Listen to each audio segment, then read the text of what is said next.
All right, good morning to the final installment of our adult education series for this program year. The Good, the Bad, and the Uncanny, exploring the Older Testament. Welcome. And this is review. So, end of the academic year, end of the school year. This is the review before the exam next week. So be ready for that.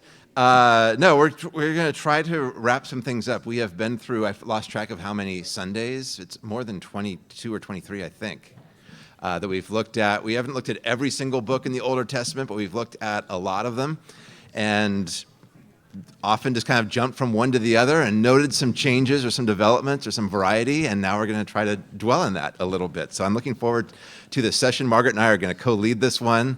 We did a tag team back at the beginning of the year in September, and that was probably funny for you, watching us go back and forth, and so we thought we'd do it again. Anyway, announcements. We have evaluation forms. There are print ones on the table. We'd love to get your feedback. There's also, you can take it digitally if you get the adult education e-blast in your email, but we'd love to get a sense of how this worked or did not work for you so we can do better next time. This summer, join us for Between the Testaments, featuring, you can tell I didn't write this. I would never put featuring, or I'd never put the Reverend Doctor, but Margaret wrote this slide. This is me. I'm going to teach 4 Sundays on Between the Testaments. So we'll look at other Jewish writings that emerged after the Older Testament that were in the air when Jesus was born, some of which were very widespread, others that are more sectarian.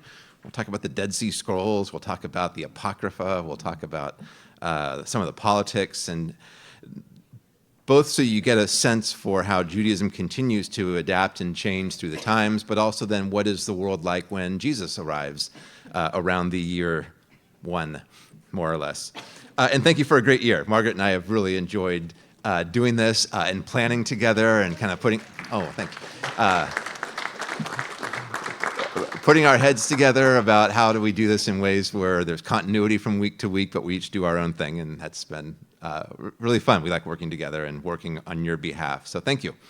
All right, so much for light stuff. Karl Barth was a Swiss theologian in the early and mid-20th century, and here's just a quote to kind of set the mood for today. Where Barth says, the Bible will become more and more mysterious to those who interpret it. Like, in other words, not necessarily clearer or easier. Those of us who interpret it, will see all the depths and distances. We will constantly run up against the mystery before which theology is trying to drain the ocean with a spoon. We will face the text like an astonished child in a wonderful garden, not like an advocate of God who has seen all of God's files. Right? Sometimes the myth or the belief around the Bible is that somehow this is where all of the answers reside. And if you can just read it the right way, or just read it with the right decoder ring, or just read it carefully enough, suddenly God comes into clear view. And sometimes that's true. But more often, I think, hopefully you've experienced this kind of like a child, an astonished child in a garden. Not everything in a garden is beautiful or something that you want to see or find in your garden. At least that's my experience. But there's something about digging into the book, and I think especially with others, to do this in community, to do this with people who might see something that you don't see in a text, or might disagree with what you see, or just see different dimensions, hopefully has been an exercise in digging deeper into mystery, as well as getting some answers. So last week, if you were here, I offered the friendly suggestion that if you wanted to spend some time reflecting on this year, you might want to try to come up with a summary of the Older Testament using only 15 words. Remember that? Did anybody take me up on that? 1, 2. Excellent. We can do those first. Margaret and I also, the next 2 slides are mine and Margaret's attempts to do this. Do you want to go first, second, third, fourth? Here comes Tim. Somebody's got to go first. We would love to hear your attempt at this. This is my sincere one. God created us. We serve God. We struggle to know God's will, stray, and are forgiven. Excellent. And my cynical one is, God created us, And since then, we have been recreating God. Very good. Very good. Uh-huh. What else? Ken had one.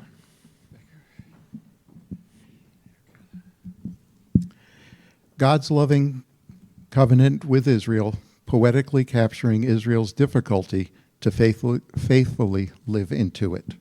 Excellent. Thank you. Did I miss anybody? Anybody else? I think there was some in the back, although. Did Paul have one?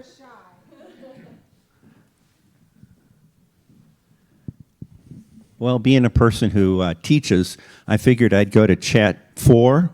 And so that's Chat GPT. I put in, summarize the entire Old Testament Hebrew Bible in 15 words or less and write for a college-level reader.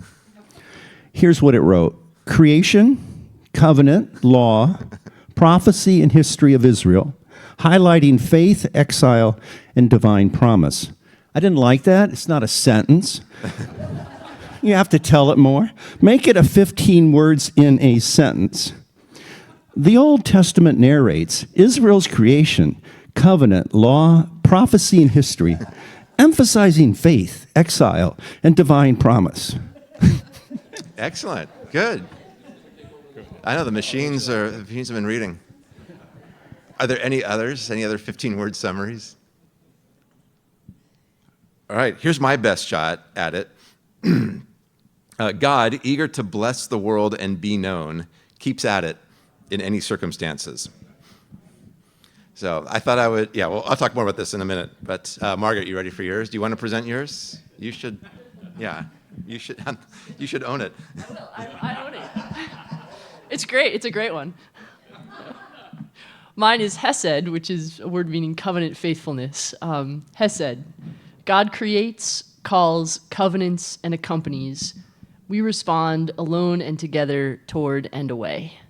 And can I just name something that I heard in a lot of these, even ChatGPT's summary, was a sense of the relationality of the Older Testament, that it's things that God is doing, things that we are doing, and the relationship between.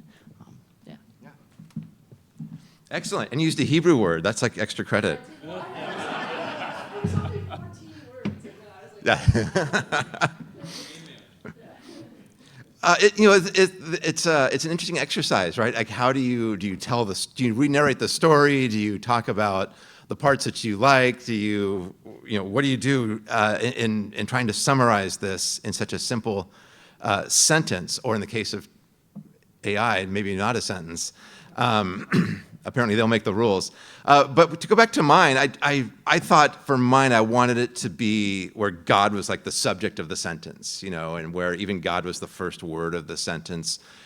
Because we've done a lot of history over the last months, right? Kind of talking about where do these books come from? Who wrote them? What were the circumstances around these books? What might explain why somebody was interested in retelling the story of certain kings? Why might somebody have written down what a prophet said around a time of destruction and exile? Why would there be some counter voices pushing back? Who thought that the Song of Songs was a good idea to put in here? I mean, those kinds of things that historically kind of make more sense when we go, oh, okay, people were wondering about this, or people who were trained to think in this way, maybe a priestly way, wanted to talk about the right way to organize the community, right? I mean, it helps make a little bit more sense. But for me, at the end of the day, the Bible is useful not just in looking back and saying, how did our ancestors in faith once believe, or how did they once practice? But it's who's the God they are trying to introduce us to? Like, who is the God that is kind of propelling the action? And sometimes that's straightforward, or kind of straightforward, right? God calls Abraham and Sarah and says, go and do this. God shows up and somehow makes a promise to people. Or in the book of Job, God actually speaks out of a whirlwind, right, and addresses a human being. So sometimes it's very direct like that. Sometimes it's like in the story of David. You just wonder, where is God in the midst of all of this, right? Who's going to hold some of these people accountable? Like, what is good news about this? What should we hope for based on this? Sometimes it's future looking. I think of like Isaiah as an example, where someday it's going to be like this. Right? Someday it's going to get better. Someday this new reality, this new blessed community, and this new world is going to emerge. And that's also a description of who God is, right? Or what God desires. Even the law, all that time we kind of slogged through some of the Old Testament law. At the heart of that is a vision of what does human flourishing look like, or what might it look like in a way that might be pleasing to God, or might fit the way in which God has created us to dwell with each other. So for me, this is a helpful way of reminding ourselves that one of the things that the Bible is the Bible is a collection of testimony about God and about knowing God. And testimony, is kind of a courtroom word. Those of us who take occasional breaks and look on the web and see what's going on, like on the current criminal trial in New York, and then ask for forgiveness after reading up on that, are familiar with the word testimony and to testify. What does it mean to bear witness, right? What does it mean to tell other people what you've seen, what you've experienced? And we can talk about the Bible as kind of a social history or kind of a religious history that tracks different people through time and different voices. But I hope we don't lose track of the fact that what they're all trying to give voice to, I think, in one way, shape, or form, is the God that they've experienced in some way. And for some people, that's dramatic if you're a prophet and claim to have been called by God or heard the voice of God. Sometimes that's, again, kind of a more priestly perspective about how do you organize life, how do you arrange things, how do you live together so that the poor are fed and the hungry are fed, the poor are lifted up, so that the nation is secure, so that nobody has too much and nobody has not enough. I mean, those kinds of things all are about how do people together come to know God and honor God in their lives. The details might be certainly different. These are really old texts from people who lived in really different cultures. I don't want to go back in time and live in those cultures, personally. And so they do show us ways in which, as life changes, as norms come and go, people's views of God change as well. So I hope you see the diversity that we've encountered not as a problem to solve or an embarrassment to hide, but really something to embrace. Because when you gather people together and say, give us testimony about God, like who is God to you, of course there's going to be some similarities, but also some really interesting differences. And I love that that's kind of baked into our scriptures, right? That embedded in our scripture is an acknowledgement that it's not all the same for each person, and that what might have worked or have thought to have worked in a certain generation might look really differently in a different generation depending upon a whole host of factors. Margaret.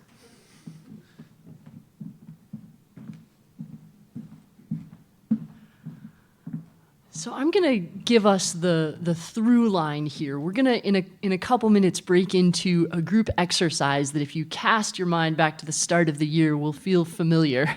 But before we do that, I'm going to just take us through the structure of the Bible, give us a summary of what we've encountered so far. Because as Matt just said, the Bible is this diversity of witnesses, this incredible variety of testimony. And yet there is a coherence to it in that it's drawn together into one single whole. And so I'll remind us of how the parts fit together, not to retread all the ground that we've been on, but just to jog our memories to prepare us for the work that we're about to do together. So these are the parts. We started out with the Torah, the 5 books of Moses, moved into the prophets, and then the writings. And the writings included the Psalms, which we did as a 5-week small group experience during Church in the Round in Lent. And so the Torah, the beginning of Torah, I chose Moses here with the tablets because covenant is a major theme of Torah, but includes these 5 books traditionally ascribed to Moses. It takes us through the creation of the world in Genesis, the call of the patriarchs into Egypt in Exodus, and then out for the covenant formation of this community. And that theme of covenant we see again and again throughout the Older Testament. It culminates in Deuteronomy on the cusp of the Promised Land. And Torah is where we get the law and the narrative embedded together, woven together, that forms kind of the foundation of identity for the community and the foundation of the sense of who God is. we got into the prophets, and the prophets include the former prophets and the latter prophets. This includes historical books, things that tell the history of Israel. If we remember Matt's incredible timeline of the one kingdom splitting into two, the northern falling, the southern falling, and all of these different books being written and set within the context of this history that unfolds. And then in the latter prophets, we get the first-person accounts of the prophets themselves. We think of Isaiah, Jeremiah, Ezekiel, and the genre shifts to poetry, this sort of poetic, oracular language that calls the people to mind of the difference between the ideal outlined in the covenant in the Torah and the reality of trying to create a polity together on the ground. How are the people living into the covenant? How are they not? How do we interpret disaster? How do we understand God's role in the life of the nations? These are the concerns of the prophets here, and that context of migration and exile underlying all of it. What is the relationship of the people to land and power? What is the relationship of God to the people? The prophets is where we really encountered this theme. And then finally the writings, which has been what we've been doing basically since Easter, including Job, the Psalms, Proverbs, Ecclesiastes, Song of Solomon, Matt's trifecta the other day on Proverbs, Ecclesiastes, and Song of Solomon. These are places where people are figuring out life in the world, and sometimes that's a world that makes sense, where the good are rewarded and the righteous are punished, and sometimes that doesn't make sense at all. It's a world where the moral order seems to have broken down, and these books raise the question of where is God in the midst of that? How are we to respond in the midst of that? These books are about living our life under conditions of uncertainty. And there's a real variety here of style that we see. We had primarily law and narrative in the beginning, and then this move into lots of poetry. And here there becomes a great variety of styles in the writings. And they're part of our canon as well. And the Psalms are our speech to God. The Psalms are the Bible giving us language to address the Almighty in the midst of these circumstances. So this is if today's your first class, you've just gotten the overview of the Bible. But really, that's just to sort of sum up where we've been together and our process for encountering these. I want to take us into our group. Well, before I do this, any questions about how the Bible is organized? Anything that's been lingering there? Okay. All right. I'm going to take us into our group exercise. And as I said, this will feel familiar. There are Post-its on your tables. They are, and actually, if this table, maybe if these two tables could merge, if you guys don't mind. Oh, you want to be, okay. Okay. Well, there appears to be a land dispute at the front of the room. We'll figure it out. Yes, absolutely. So in this exercise, what I'm going to ask you to do is take a few moments on individual Post-its. We'll give you about 5 minutes by yourselves. Use as many as you like and write down high points and low points of your journey this year, places where you had aha moments, places where you really engaged parts of the Bible that you found that you just love. Write the low points, the parts that made you want to throw the book across the room, the times that you stapled your pages together, right? The times that were challenging or difficult. And then what was strange and unsettling and unresolved. So on your Post-its, use as many as you like, as many things as you can think of. We're really just throwing ideas out there, and then we'll organize them at our tables in just a couple minutes. So I'll give you about 5 minutes. Any questions on the assignment? If you are joining us online, you are welcome to put your thoughts in the chat. And Rocky, who's monitoring the chat, will take those down.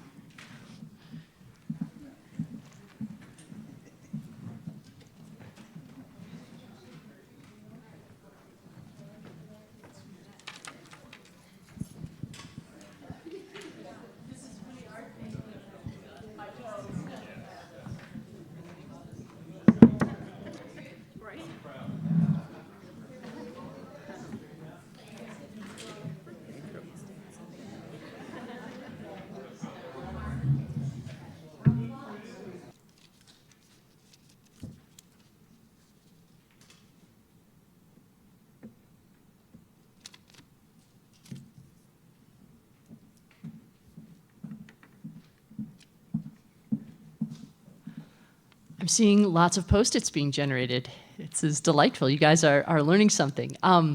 As I said at the beginning of the year, right? Remember, we started with a similar exercise, and the point of that exercise was to say, everybody knows more about the Bible than they think they do, right? You came in with more knowledge than you thought. And so what we're doing right now is not like a post-assessment to see how much you learned this year, right? It's to say, where are we now at this point in our journey? There's another wonderful Karl Barth quote where he says, the Bible is a school from which we never graduate. It is not something that we expect to master in some way. It is something from which we are continually learning.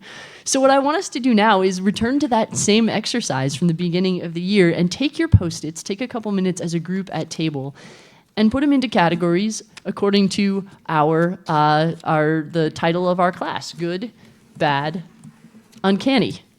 Sort them out. What's surprising, delightful, affirming?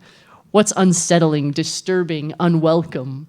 What's mysterious or contradictory or unresolved, okay? I'll give you a couple minutes now. This should be a chatty couple of minutes where you're working together at your groups to sort your Post-its, and then I'm gonna ask you about any patterns that you see that emerge from what you've come up with, okay? So I'll give you a couple minutes to organize your thoughts.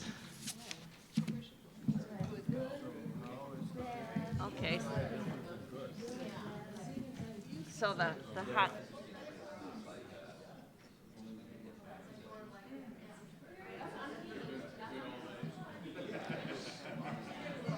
Okay, I'm going to draw us back to the full group, and it's okay if you're not quite finished with the exercise. Do we have Tim with the mic? Yes. Okay. I would love to hear from the tables your observations about this exercise. What did you notice as you saw people naming highs and lows and mysteries? Yes, Betty. Wait for the mic so we can get the live stream to capture you. Yeah. That the answers would have been broader if we had men at the table. Oh, interesting. Do you want me to go further? Yes, elaborate, please. Here's my 15 words. Oh, okay. Book by men, for men, about men, with women as third peasant from the left. Wow, okay. All right. I see Donna's there's two Donnas at that table with their hands up. I found it was a lot easier to find good things than bad or uncanny. I appreciated the time to reflect and write my own before hearing the other people's. Yeah, I wanted to give this to have some time to generate our own thoughts before sharing as a group. Yeah. What did you observe about the stories themselves? What are some of the examples of the things that ended up in your different categories? I see, Kathy up front. We independently came up with an unsettling about I called it the high body count. The high body count. That God was so vengeful, irrespective of people's innocence or guilt. Yeah. That came up at the table that I was sitting. Did any other tables name that? Yes. Okay. As something unsettling or something bad. I mean, there's a lot of violence, and I hope that Matt and I never resolved that for you. I think it's one of the harder and more challenging things about encountering the stories in the scriptures. Yeah. Yes, Donna.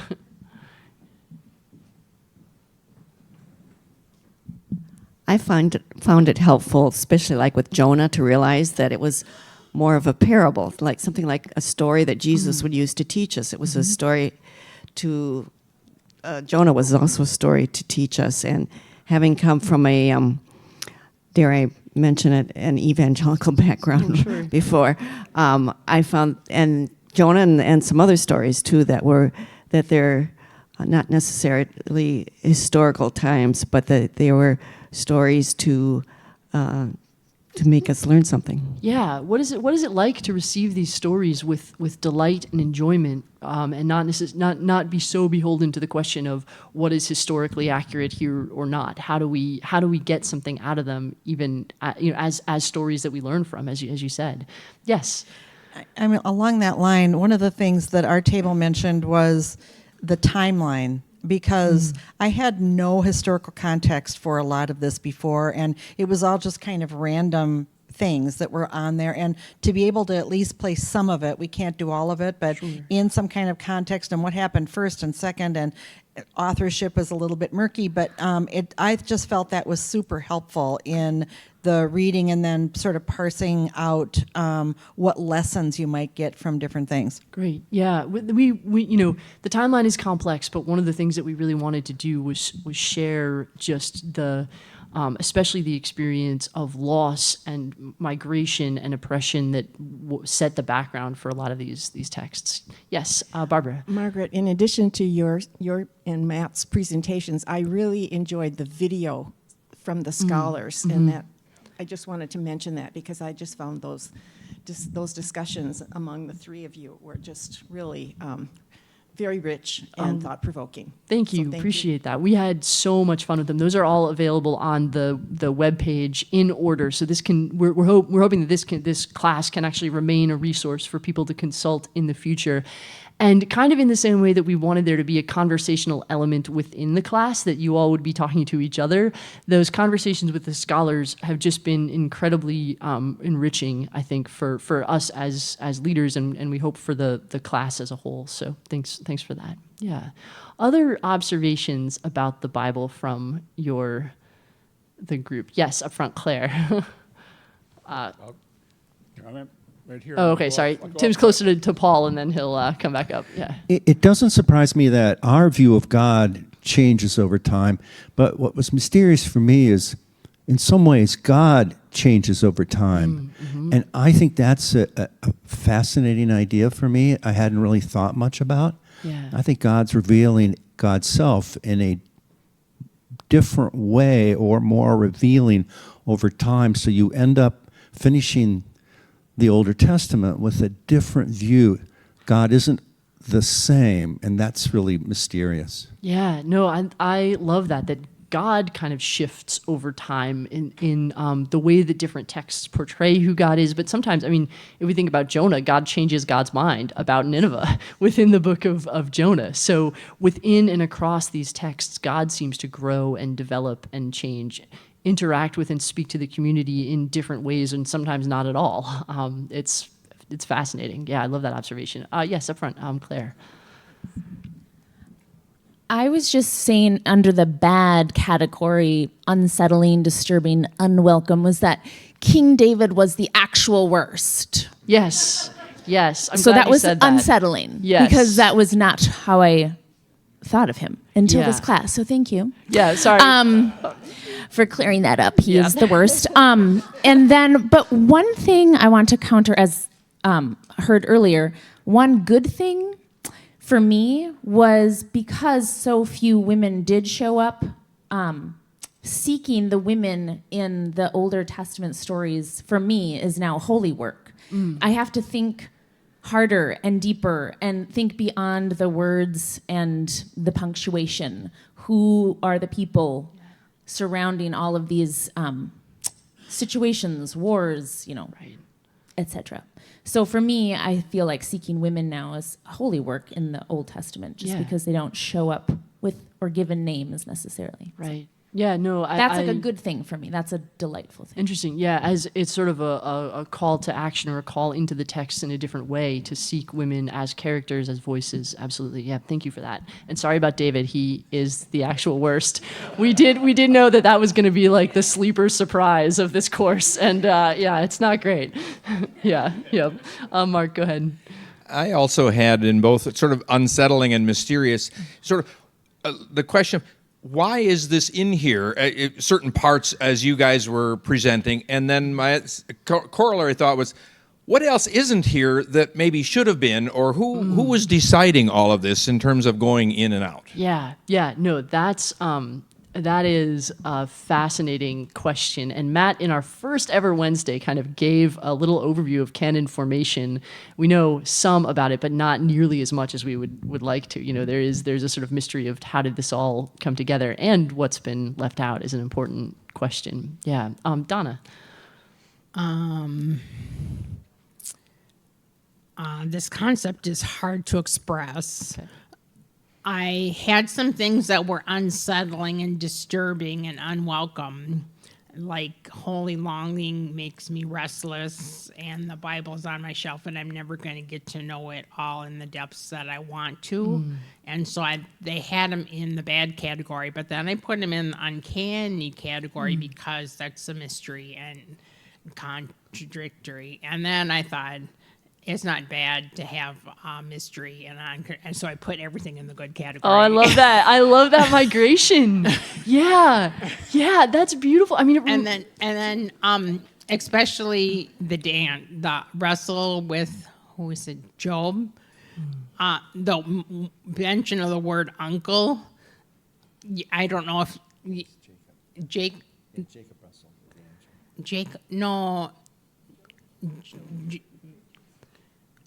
The guy who wrestled with God.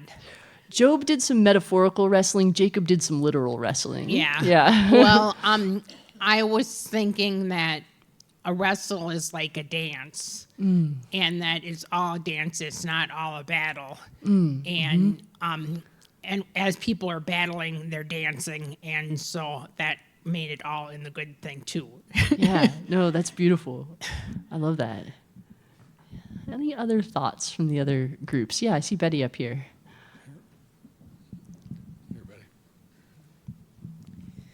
So I was always listening. If we were going to write the history of America right now, it would be dependent on whether the Republicans or the Democrats told the story. Sure. So as I was listening to these weeks of classes, I was wondering who was telling the story. Yeah. The priests and the prophets, probably. This is what they wanted to think about God, or what they did think about God, but I think you know where I'm going. Where was the voice of the average person? Sure. Yeah. Yeah. So this is a really interesting question, and it touches on a concept that we can think of as intersectionality, right? Who has power? What are the relative levels of power and privilege here? And the writers of Scripture were going to be the people who knew how to write. We're going to be educated people who were going to be scribes or prophets or priests. And this is the work of a community that was on the losing edge of history a lot of the time. So it's kind of a both and in terms of social location. And one of the remarkable things about Scripture is that in a lot of ways, it's the history written by the losers of these battles, right? If we looked at that chart of when did Israel have political and military sovereignty, it was a real short, in an undivided state, it was a really short period of time, and maybe even a kind of invented period of time. For the most of the rest of it, this was an experience of destruction and loss at the hands of the Assyrians, the Babylonians, some restoration, but not full independence under the Persians, more persecution under the Greeks. We'll see the Romans come in when we get to the time between the Testaments and the Newer Testament.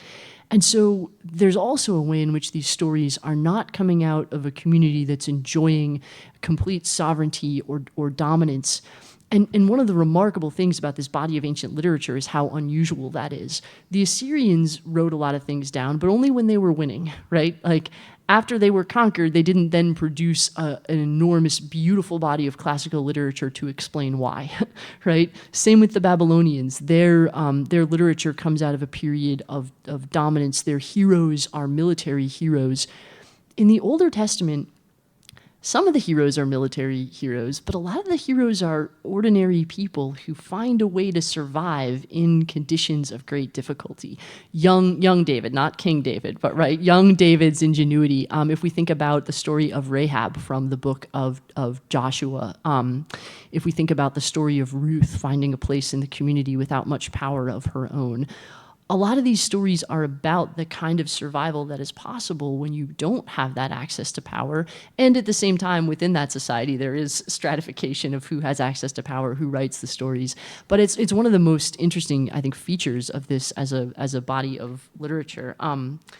And I do want to sort of pay attention to our time as we look forward, because Matt has one final exercise for us that'll be some individual reflection, and I'd love to give you a chance to respond to any of these questions or comments that have arisen too. Yeah, any final thoughts on this group exercise? Yes, at this table. Here comes Tim with the mic. I just have more of a comment. It relates to women in the Bible. There is an Episcopalian priest named Lindsay Hardin Freeman who has written at least one book about women in the Bible. She has one of all women who spoke, whether the woman herself was named or not. In their brief sections, it's easy to read.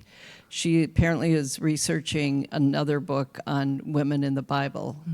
But if you're looking this up, make sure you look it up by author, because there are other writers who have written books about women in the Bible, and they may not be what you're looking for. It really depends on who the publisher is. Yeah, A book about biblical womanhood could be. Yeah, Lindsay Hardin Freeman is the author's name. Wonderful, thank you. Lindsay Hardin Freeman, okay. Any other thoughts from the group conversation? Okay, Matt, will you close us out here with our last exercise? Thanks, that was fun. A final slide then, and this is more, we'll spend some time just reflecting. We're using the note card for this, right? You should be like a 3x5 index card on your table. Multiple ones and pens. And you're welcome to share or not, but just sometimes writing things down is a good exercise to kind of center yourself and think about how you'd answer these questions on your own. So two of them. One is, how has your understanding of God, so not the Bible, but how has your understanding of God changed, expanded, or been reaffirmed as a result of this exploration? And the second question, what is something that you've learned about yourself or that you've learned about faith? So moving the focus here from like the book and the history behind the book or the literary features of the book, and the question of to whom the book might bear witness. Has your understanding of God been changed, expanded, or reaffirmed? So I'll give you maybe 2 minutes to jot down notes on that, and then people who want to share, Tim's getting good exercise running the microphone around, so we'll keep him working as well.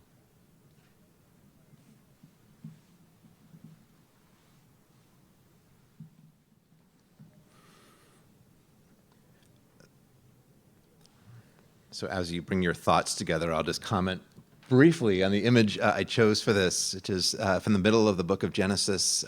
Jacob is on the run from his household after having finagled the birthright from his brother to himself, and falls asleep and has a dream, right? In the context of the dream, where he sees like a ladder or a pyramid or a ziggurat or something with angels coming to and fro, he has this lovely line where he says, "The Lord is in this place, and I did not know it." Margaret preached on this about a year ago. Was it last summer? About right? We all remember that, right? Okay. Good. You should. Go back and, yeah. Sleeping in the power of a dream and all of those things, right? In terms of how does God become real or known in new ways. So maybe this has done some of that, or maybe it's brought you toward, again, some new insights, or maybe into deeper mystery, or maybe a bit of each. But if anybody's willing to share an answer, maybe to question number one, we'd love to hear that. Or again, people online can put it into the chat. Tim's happy to share the microphone. Slightly more personal question, right? Donna's halfway considering to put her hand up. There we go. I don't want to monopolize. I keep coming back to this dancing, and that each negotiation that we do, like, should I take the mic, should I not take the mic, is a dance. And there is no one out to get me who is not dealing with their own pain. God is alive in others. Thank you, Donna.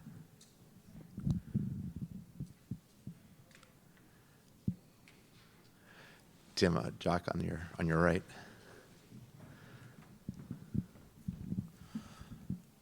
I had God changes, as we commented before, and I thought that was interesting.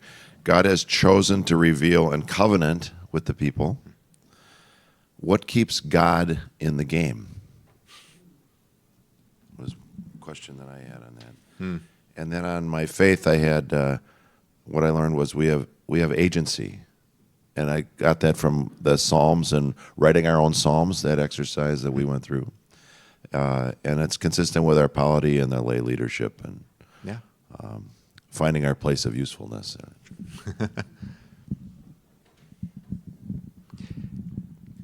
Yeah, I think a lot of us at times, at least I can think of times in my life where I was taught my job with the Bible is to obey it, right? To let it speak to me, and that was the direction that that things were supposed to flow. And so to think about our own agency in this is incredibly important, and hopefully you experience it as empowering.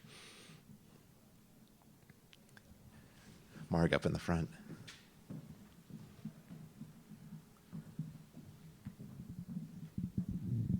I found it very helpful to have your timeline and look at. It's going to make me famous. Go ahead. Sorry. To look where these writings are, and how scarce it is that God speaks and intervenes. I mean, we're talking about generation after generation after generation, where God probably didn't say anything that anybody wrote down. Yeah, right. There's that beautiful line at the call of Samuel when it says something like, visions were scarce in those days, as kind of this acknowledgement of, yeah, it was a low point for something. What keeps God in the game? You know, maybe God needs a break from humanity from time to time to go and rethink things. There's kind of like refreshing honesty to that, I find, as well. Yeah, please. One of the things that I think I learned about myself, there we go, is that just because of my privilege, I think I have a more benign and positive view of God than others might. So if I were, sitting in the middle of Ukraine right now, I'm not sure how I would feel about God and his actions and presence and strength and all of that. And there are so many other places too. And so I felt as though some of the stories that we were hearing and reading about, and then kind of what the viewpoint is of whoever was writing it, definitely would change how you feel about God and how much agency you do or don't have. And so I just thought that was a really interesting, that personalization of God was a new concept for me. Yeah, thank you. I tell students all the time, to be a good Bible reader, you have to know something about yourself. Like, you've got to examine your own biases and values and norms and how you're shaped to kind of help get a sense of why your perspective might differ from others, which is also hard work. Matt, the live stream is maybe 2 or 3 minutes behind what's happening in the room. So a comment came in on the previous topic. Good. Mystery is affirming. Hope persists. Unsettling. Justice too often is elusive. Mm-hmm. I like that last one especially. Mm-hmm. And I had a couple of answers to that. Number 2. Yeah, either question's great. Yeah. I need to read the Bible more regularly, especially the Psalms. And following up on, I think, the comment across the room, my faith has not been challenged to the degree of people in the Old Testament. It's just a whole different way, partly because our culture, we're so rich in comparison to the rest of the world and so privileged and so away from conflict. Wholly different. Betty.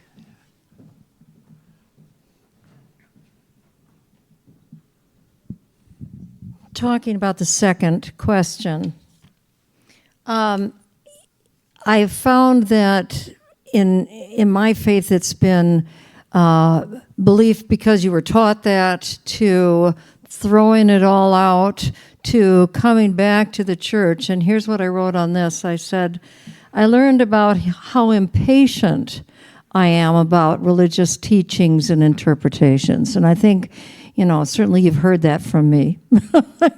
But it's also something for me to kind of, ponder, because I get this all the time from my young people in my family, my 3 children, and I've been there kind of as a stalwart, you know.